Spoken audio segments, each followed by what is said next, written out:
है दोस्तों, कैसे हैं आप सब। चलिए, उम्मीद करते हैं कि आप सब अच्छे होंगे। और आज एक नए पर्सनालिटी के बारे में, काफ़ी फेमस पर्सनालिटी, व्यक्तित्व के बारे में, एक व्यक्ति के बारे में आज हम लोग चर्चा करेंगे, जिनका नाम है जेरेमी बेंथम। आपने नाम सुना होगा जेरेमी बेंथम का। इनका जन्म 1748 में हुआ था और इनकी मृत्यु 1832 में हुई थी। और यह एक फेमस, आप कहें कि बहुत ही prominent philosopher, political thinker, legal theorist कह सकते हैं, सोशल रिफॉर्मर कह सकते हैं, वो थे। इनका जन्म ब्रिटेन में हुआ था। आप समझ सकते हैं कि 1748 का जो समय था वो कौन सा समय रहा होगा। उस समय ब्रिटेन में, यूरोप में इंडस्ट्रियल रिवॉल्यूशन धीरे धीरे धीरे इवॉल्व हो रही थी। लॉ धीरे धीरे इवॉल्व हो रहा था। पॉलिटिकल थिंकिंग धीरे धीरे इवॉल्व हो रहा था। मतलब आप ये कह सकते हैं कि एक आधुनिक युग की शुरुआत हो रही थी। और उस दौरान जेरेमी बेंथम का जन्म होता है। धीरे धीरे कानून जो है अपना एक आप कह सकते हैं कि स्थिर स्वरूप ले रहा था। एक आधुनिक स्वरूप ले रहा था। एक आधुनिक सोसाइटी बनने की तरफ हम पूरा विश्व बढ़ रहा था, खास करके यूरोप, ब्रिटेन बढ़ रहा था। आधुनिकता का एक नया दौर शुरू हो रहा था, जिसमें साइंस, टेक्नोलॉजी, तर्कवाद की महती भूमिका होने वाली थी। और उस दौरान जेरेमी बेंथम का जन्म होता है 1748 में। जेरेमी बेंथम जो थे, आप जानते हैं, हमने इस वीडियो के कड़ी में उपयोगितावादी दर्शन के बारे में, उपयोगितावाद के बारे में हमने बात की थी। वो दर्शन, वो विचारधारा, वह विचार जेरेमी बेंथम ने दिया था। उसी जेरेमी बेंथम के बारे में हम लोग बात करने जा रहे हैं। इनके जन्म के अलावा जो सबसे इम्पोर्टेंट चीज़ ये है कि जब इनका जन्म हुआ था उस समय यूरोप में बहुत बड़े बदलाव हो रहे थे। आधुनिक सोसाइटी बन रही थी। साइंस, वैज्ञानिकवाद का नज़रिया विकसित हो रहा था। बहुत सारे इंस्ट्रूमेंट्स डेवलप हो रहे थे। और उस समय जेरेमी बेंथम का जन्म होता है। जेरेमी बेंथम को मूल रूप से अगर हम कहें तो जो उपयोगितावादी दर्शन है या उपयोगितावाद है, जिसको यूटिलिटेरियनिज्म कहते हैं, यूटिलिटी का कंसेप्ट इन्होंने दिया। उपयोगितावाद, उपयोगिता, उपयोग, यूटिलिटी, किसी एक्शन का, किसी चीज का, किसी वस्तु का, किसी चीज के होने या ना होने का कैसे हम ये तय करेंगे कि उसकी उपयोगिता है। उनका ये कहना था, उनका आर्गुमेंट यह था। इनको ये भी कहा जाता है कि कंसिक्वेंशियलिस्ट फिलोसोफर थे, पॉलिटिकल थिंकर थे।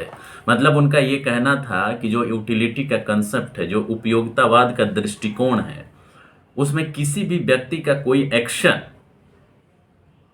भी एक्शन अगर वो करता है, कोई भी कार्य वो करता है, तो उस कार्य को उसके कंसिक्वेंस, उसके रिजल्ट, उसके आउटकम से एनालाइज करना चाहिए कि वो सही है कि गलत है।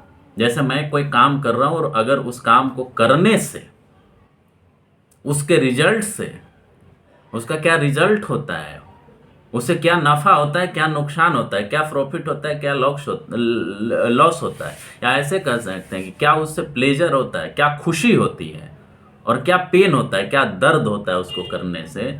इस आधार पर किसी व्यक्ति के एक्शन का, सरकार के एक्शन का, समाज के एक्शन का, किसी वस्तु के इस्तेमाल या उसका न इस्तेमाल करने का हमें जांच करना चाहिए। उसका एनालिसिस हमें उसके आउटकम के आधार पर, उसके प्रभाव के आधार पर करना चाहिए, कंसिक्वेंस के आधार पर करना चाहिए। इस दृष्टिकोण से अगर देखें तो जेरेमी बेंथम की जो विचारधारा है, जिसको doctrine of pleasure and pain भी कहते हैं, इसको हेडोनिस्टिक प्रिंसिपल भी, हेडोनिज्म भी कहते हैं, इसको जेरेमी बेंथम ने दिया था। और उसमें ये बताने की वो कोशिश करते हैं कि मतलब आप ये कह सकते हैं कि एक नैतिकवादी दर्शन भी है, एक नैतिकवादी विचार भी है उपयोगितावाद का सिद्धांत, कि किसी भी एक्शन से, उसके आउटकम निकलने से हम तय करेंगे कि कोई एक्शन खराब था कि अच्छा था। अगर किसी एक्शन से लोगों का प्लेजर बढ़ता है, मतलब मैक्सिमम नंबर का अगर प्लेजर बढ़ता है, उसकी खुशी बढ़ती है, तो हम कहेंगे कि वो एक्शन जस्टिफाइड है। लेकिन किसी एक्शन से अगर किसी को नुकसान होता है तो उसको हम ये नहीं कहेंगे कि वो उपयोग उसकी कुछ उपयोगिता है, उसकी कुछ यूटिलिटी है। तो इस एक बड़े दर्शन को देने का श्रेय जाता है जेरमी बेंथम को।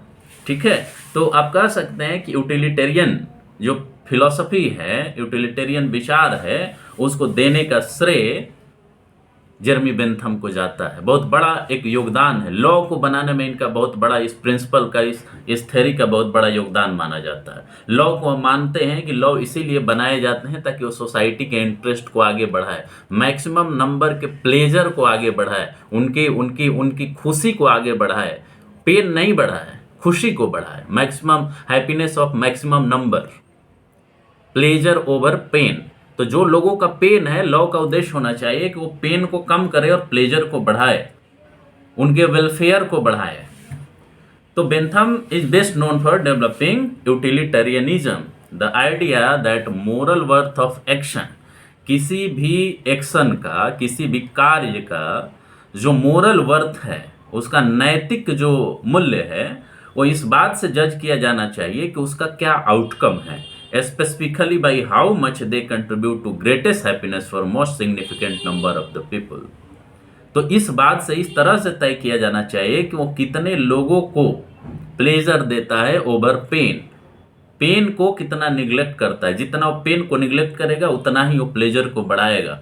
तो प्लेजर जिस एक्शन से बढ़ रहा है उसको हम मोरली जस्टिफाई कर सकते हैं कि ये एक्शन सही है। यही नहीं, लीगल रिफॉर्म में, रिफॉर्मेटरी जो लीगल सिस्टम है, क्रिमिनल सिस्टम है, उसमें उसको करने में इनका बहुत बड़ा योगदान था। लॉ के जो विद्यार्थी होंगे, जूरिस्प्रूडेंस के जो विद्यार्थी होंगे, वो जानते होंगे कि जॉन ऑस्टिन से पहले जेरमी बेंथम ही थे जिन्होंने जूरिस्प्रूडेंस, न्याय शास्त्र को डिफाइन करने का प्रयास किया। ये पहले व्यक्ति थे जिन्होंने एनिमल राइट के बारे में बात की। आज जो एनिमल राइट्स के बारे में बात करते हैं, उनकी सारी की सारी विचारधारा और समझदारी में जेरमी बेंथम से आती है। ये बात समझने की जरूरत है। इनके कुछ राइटिंग्स के बारे में आप समझिए जो काफ़ी अहम है। हमने जो कहा, जो यूटिलिटेरियनिज्म का जो कंसेप्ट, इन्होंने एक अपने किताब an introduction to the principle of morals and legislation 1789 में ये पब्लिश हुई थी। उस किताब में यूटिलिटेरियन फिलॉसफी का ये प्रिंसिपल देते हैं। उसके फंडामेंटल प्रिंसिपल को एक्सप्लेन करते हैं, जिसको प्रिंसिपल ऑफ यूटिलिटी भी कहते हैं। और according to Bentham, the rightness and wrongness of an action is determined by its ability to produce pleasure और पेन। तो किसी भी एक्शन को कैसे हम जज करेंगे, ये उसका पैरामीटर बनाते हैं कि कोई एक्शन अगर प्लेजर बढ़ाता है तो जस्टिफाइड है, मोरल वर्थ है उसका। अगर पेन बढ़ाता है तो वो मोरली जस्टिफाइड नहीं किया जा सकता। यही नहीं, इसी किताब में उन्होंने एक और प्रिंसिपल, जिसको हेडोनिक कैलकुलस या हेडोनिज्म कहते हैं, उन्होंने इस चीज़ को इंट्रोड्यूस किया। एंड हेडोनिक कैलकुलस क्या है? जो प्लेजर और पेन है, जो खुशी और दर्द है, उसको क्वांटिफाई करने की, उसकी गणनात्मक कैलकुलेशन करने की बात इन्होंने कही कि उसको हम एक वैल्यू असाइन कर सकते हैं, कैलकुलेट कर सकते हैं कि कितना प्लेजर मिला, कितना पेन मिला। इसको हम फेलिसिफिक कैलकुलस भी कहते हैं, हेडोनिक कैलकुलस भी कहते हैं, इसको हेडोनिज्म भी कहते हैं कि किसी एक्शन से कितना किसको खुशी मिलती है, इस बात को हम लोग क्वांटिफाई कर सकते हैं, उसको संख्या में हम निकाल सकते हैं। यही है हेडोनिक कैलकुलस। लेकिन इस बेसिस पर जेरमी बेंथम को बहुत ज़्यादा क्रिटिसाइज भी किया गया, क्योंकि ये एक मेंटल प्रोसेस है, ये एक मेंटल एस्पेक्ट होता है कि किसी को कितनी खुशी मिली और किसको कितना पेन मिला। इस मेंटल प्रोसेस को, ये साइकोलॉजिकल एस्पेक्ट को आप किसी संख्या में नहीं कैलकुलेट कर सकते, बहुत ही डिफिकल्ट टास्क होता है। ठीक है, तो कहने का मतलब ये कि इसी माध्यम से, इसी प्रिंसिपल यूटिलिटेरियनिज्म आप कह सकते हैं, या प्रिंसिपल ऑफ यूटिलिटी के माध्यम से इन्होंने सरकार को भी बताया कि आपको ऐसा कानून बनाना चाहिए जिसकी उपयोगिता अधिक से अधिक लोगों को मिले और उससे उनका प्लेजर बढ़े, उससे उनको पेन ना हो। सरकार को ऐसा कानून बनाना चाहिए, ऐसी व्यवस्था लानी चाहिए, ऐसे लेजिस्लेशंस लाने चाहिए जिससे जिससे जिससे लोगों का प्लेजर ज़्यादा से ज़्यादा बढ़े, यूटिलिटी ज़्यादा से ज़्यादा बढ़े। और यूटिलिटी अगर बढ़ेगा तो लोग कानून को मानेंगे, कंप्लायंस करेंगे। वो तभी कंप्लायंस करेंगे जब उनको लगेगा कि हमारा इससे प्लेजर बढ़ता है, हमारी खुशी बढ़ती है, हमारा कल्याण होता है, तभी उस कानून को मानेंगे। तो सरकार को वैसा कानून लाना चाहिए, ये बताते हैं इस किताब में, जिससे कि लोगों का कल्याण हो। फिर इसके बाद इन्होंने प्रिजन रिफॉर्म के बारे में चर्चा की। किताब इनकी थी पैनोप्टिकन राइटिंग्स। 1787 से 1791 तक इन्होंने इन राइटिंग्स को लिखा था। इसमें इन्होंने पैनोप्टिकन का कंसेप्ट दिया, एक आइडिया इन्होंने दिया। Panopticon, a model for an efficient prison. एक प्रिजन का, एक जेल सिस्टम का ये एक मॉडल प्रोवाइड करते हैं, जिसमें जितने भी कैदी हैं उनको एक ऐसे जगह से निगरानी रखी जाएगी जहां से वो सारे जो प्रिजनर्स है उस पर नजर रखने वाले व्यक्ति को वो देख नहीं सकता। समझ रहे हैं? और इस तरह से उनके बिहेवियर को, मतलब उनको हमेशा लगेगा कि कोई ना कोई हमारे ऊपर निगरानी रख रहा है। तो वो जो कैदी हैं वो अपने बिहेवियर में सुधार करेंगे, वो ऐसा बिहेवियर अपनाएंगे जिससे लगेगा कि जो कानून के दायरे में है वो अपने बिहेवियर में चेंज करेंगे, बदलाव करेंगे। पैनोप्टिकन, सर्विलेंस रखने का एक तरीका, इन्होंने ये कंसेप्ट दिया इस पैनोप्टिकन राइटिंग में। फिर उसके बाद इन्होंने एक और किताब लिखी जो काफ़ी फेमस किताब रही, the principle of international law. ये 1786 से 1789 के बीच में लिखा गया। और ये वैसे पहले, मतलब और लोगों में भी एक पहले व्यक्ति थे जिन्होंने ये बताया कि अगर ग्लोबल पीस स्थापित करना है इंटरनेशनल ऑर्डर, इंटरनेशनल लेवल पर, तो रूल ऑफ लॉ की व्यवस्था की जानी चाहिए। और उन्होंने सजेस्ट किया कि nation should settle their disputes through negotiation rather than war. तो आप कह सकते हैं कि ये शांति के समर्थक थे। इनका कहना था कि रूल आधारित पूरी व्यवस्था होनी चाहिए। इस किताब में the principle of international law में ये बात उन्होंने एक्सप्लेन किया। फिर उसके बाद देखिए, उसके बाद इन्होंने क्या कहा, एक नेक्स्ट इनकी किताब जो है फ्रेगमेंट ऑन गवर्नमेंट 1776 में इन्होंने लिखा।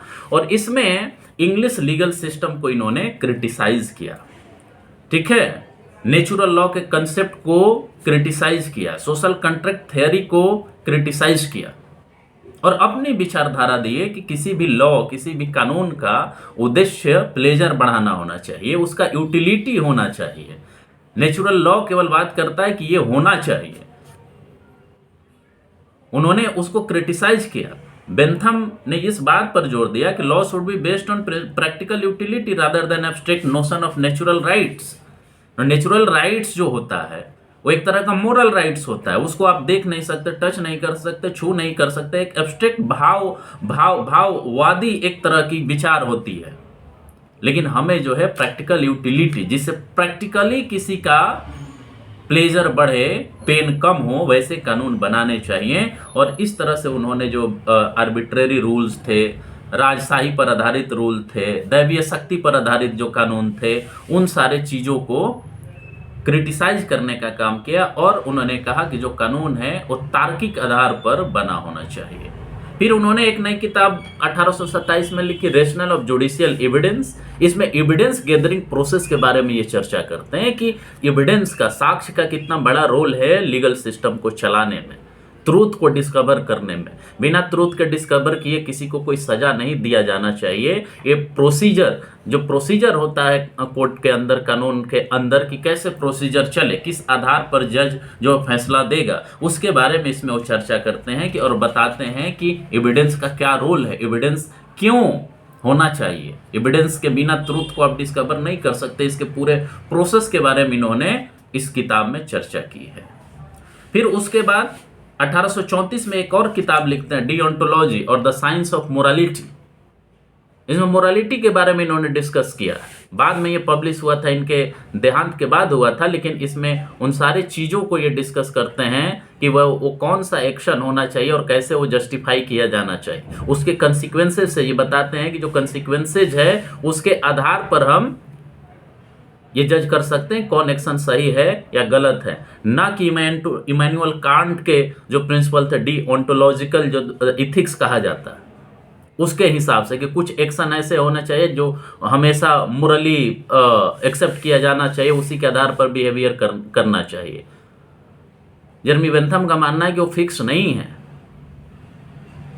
एक्शन के कंसिक्वेंस के आधार पर, उसके रिजल्ट के आधार पर यह तय किया जाना चाहिए कि क्या सही है और क्या गलत है। फिर इसी तरह से 1830 में उन्होंने एक और किताब लिखी, कॉन्स्टिट्यूशनल कोड। कॉन्स्टिट्यूशनल कोड में वो बताते हैं कि कैसे संवैधानिक व्यवस्था होना चाहिए, गवर्नमेंट में कैसे रिफॉर्म होना चाहिए। उन्होंने डिटेल प्लान बताया कि डेमोक्रेटिक सिस्टम ऑफ गवर्नमेंट को कैसे चलाना चाहिए। He advocated for universal suffrage, freedom of speech, transparent government and separation of powers। आप समझिए कि आज के डेमोक्रेसी के भारत में जो बेसिक स्ट्रक्चर कहा जाता है, उस बेसिक स्ट्रक्चर का एक तरह से पूरा का पूरा इन्होंने सिनारियो ला करके रख दिया। यूनिवर्सल एडल्ट सफरेज भारत में अवेलेबल है, वो एक आपका कॉन्स्टिट्यूशनल राइट है। फ्रीडम ऑफ स्पीच आर्टिकल 19 में दी हुई है। Transparent government, right to information आप जानते हैं। सेपरेशन ऑफ पावर, ये भी शक्तियों का जो विभाजन है, यह भी आपका एक बेसिक स्ट्रक्चर है संविधान के। इसके बिना डेमोक्रेटिक सिस्टम, पार्लियामेंट्री सिस्टम नहीं चल सकता है।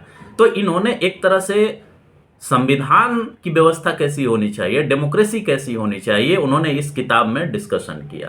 यही नहीं, इन्होंने इस किताब में यह भी कहा कि एक रेडिकल रिफॉर्म करने की जरूरत है, जो मोनार्की है उसको खत्म करने की जरूरत है, जो वंशानुगत जो व्यवस्था है पद का, पोजीशन का, उसको खत्म करना चाहिए, जो जो जो प्रिविलेज क्लास का जो बेनिफिट लोगों को मिल रहा है उसे खत्म करना चाहिए, और एक इगैलिटेरियन और मेरिटोक्रेटिक सोसाइटी बनाया जाना चाहिए। इसी तरह से 1787 में इन्होंने डिफेंस ऑफ यूशुअरी एक किताब लिखी, और इस तरह से आप देखते हैं कि इन्होंने इन सारे चीजों को डिस्कशन किया। तो सबसे कोर इनका जो कंट्रीब्यूशन है वो यूटिलिटेरियन उपयोगितावादी दर्शन में, इसी तरह से लीगल पॉजिटिविज्म की बात उन्होंने की। हमने बताया कि जॉन ऑस्टिन से पहले ये सबसे बड़े दार्शनिक थे लॉ के रिफॉर्म करने में, लॉ कोडिफाइड करने के कंटेक्स्ट में इन्होंने एडवोकेसी किया कि लॉ को कोडिफाइड किया जाना चाहिए। पॉजिटिविज्म का क्या मतलब हुआ? लीगल पॉजिटिविज्म में इनका बहुत बड़ा कंट्रीब्यूशन है। मतलब ये होता है कि लॉ का एक पार्टिकुलर सोर्स है, लॉ बनाने वाले एजेंसी का एक पार्टिकुलर सोर्स है, और उसको वो अथॉरिटी लॉ बनाती है, तब उसमें सैंक्शन आता है, उसमें अथॉरिटी आती है। तो मतलब उनका कहना था कि अगर मान लीजिए कि इंडिया में कहें हम पार्लियामेंट है, पार्लियामेंट क्या है? लेजिस्लेचर है, विधानमंडल है, वो कानून बनाती है। कानून बनाने के बाद वो प्रेसिडेंट के द्वारा साइन होता है, और साइन होने के बाद तभी जो है वो एक कानून बनता है, कानून की अथॉरिटी पावर उसमें आती है। तो एक अथॉरिटी है, एक सोर्स है उस कानून का, और वो सोर्स क्या है? Parliament of India. Jeremy Bentham कहते हैं कि लॉ ऐसा नहीं होना चाहिए जिसका कोई सोर्स ही पता नहीं हो। हम ये नहीं मान सकते कि नेचुरल राइट्स है तो कहाँ से, किसके अथॉरिटी से वो डिराइव होता है, किसके अथॉरिटी से आता है, उसका कोई सोर्स ही लोकेट आप नहीं कर सकते ना। इन्होंने लीगल पॉजिटिविज्म के बारे में कही, meaning he believe that the validity of law comes from its source. तो जो लॉ का वैलिडिटी, हम कहते हैं ना कि भारतीय संसद ने कानून बनाया है, मतलब इसका सोर्स संसद है, आपका विधानमंडल है, विधायिका है, और इसका सोर्स वहीं से आता। वैलिड ये क्यों है? इसलिए कि पार्लियामेंट ने एक ड्यू प्रोसेस अपना करके एक प्रोसीजर के तहत उस लॉ को बनाया है, rather than it's moral content. उसमें मोरल कंटेंट क्या है, क्या होना चाहिए, क्या नहीं होना चाहिए, इसके बदौलत हमें इस पर फोकस करना चाहिए कि वो किसके द्वारा बनाया गया, और यही है लीगल पॉजिटिविज्म। इन्होंने नेचुरल राइट्स के कंसेप्ट को लगभग रिजेक्ट किया। नेचुरल राइट का कंसेप्ट कहा जाता है कि गॉड से आया है, वो बोले कि उसका कोई सोर्स ही नहीं है ना, आप कैसे गॉड को डिटरमिन करेंगे? तो लीगल पॉजिटिविज्म में इनका बहुत बड़ा योगदान है। इसके साथ साथ हमने कहा पैनोप्टिकन एंड सर्विलेंस में बहुत बड़ा इनका योगदान है, आपको हमने एक्सप्लेन किया। लीगल रिफॉर्म में हमने बताया कि एनिमल राइट्स के ये पहले एडवोकेट थे जिन्होंने एनिमल राइट के बारे में बात की। कोडिफिकेशन ऑफ लॉ के बारे में इन्होंने बात की कि बिना लॉ को कोडिफाई किए इसको सही ढंग से एग्जीक्यूट आप नहीं कर सकते। प्रिजन रिफॉर्म के बारे में इन्होंने बात की, ह्यूमन राइट्स के बारे में इन्होंने बात की, एनिमल राइट्स के बारे में बात किया, डेमोक्रेटिक रिफॉर्म के बारे में बात किया, right to freedom of speech हो, एडल्ट सफरेज हो, इन सब के बारे में इन्होंने बात किया। तो इस तरह से दोस्तों हम ज़्यादा टाइम नहीं लेंगे। कंक्लूजन में आप कह सकते हैं कि जेरेमी बेंथम का बहुत बड़ा योगदान पॉलिटिकल फिलॉसफी में, पॉलिटिकल थिंकिंग में रहा। यूटिलिटेरियनिज्म, उपयोगितावादी दर्शन को देने में, प्लेजर और पेन के कंसेप्ट को देने में। ये कंसिक्वेंशियलिस्ट एक फिलोसोफर थे जो ये मानते थे कि जो आपका एक्शन है उसके रिजल्ट से हम पता करेंगे कि ये एक्शन सही है या गलत है। इन्होंने हेडोनिक कैलकुलस की बात की, फिलोसफिक कैलकुलस की बात की। इनके फिलोसफी के हेडोनिज्म भी कहते हैं। तो ये कुछ बेसिक और बहुत आप कहें कि क्रिस्प जानकारी है आपके लिए, जो काफ़ी अहम है आपको जानने के लिए कि जेरेमी बेंथम का क्या योगदान रहा है पॉलिटिकल फिलॉसफी में, लीगल फिलॉसफी में, लीगल रिफॉर्म में, ह्यूमन राइट्स के डेवलपमेंट में। तो हम उम्मीद करते हैं दोस्तों कि इससे आपको बेनिफिट होगा। आप बहुत सारी चीज़ों को समझने का प्रयास करेंगे इस वीडियो को देखकर, और आपको अच्छा लगे तो बताएं भी कि ऐसे और वीडियो हम डिफरेंट जो पर्सनालिटी हैं, फेमस फिलोसोफर, पॉलिटिकल थिंकर्स, वैसे लोगों पर हम वीडियो और आगे बनाते रहेंगे और आपके सामने लाते रहेंगे। तो इसी के साथ हमको इजाज़त दीजिए इस वीडियो को यहीं कंक्लूड करने का, अपने बात को समाप्त करने का। नमस्कार, धन्यवाद, जय हिंद, जय भारत।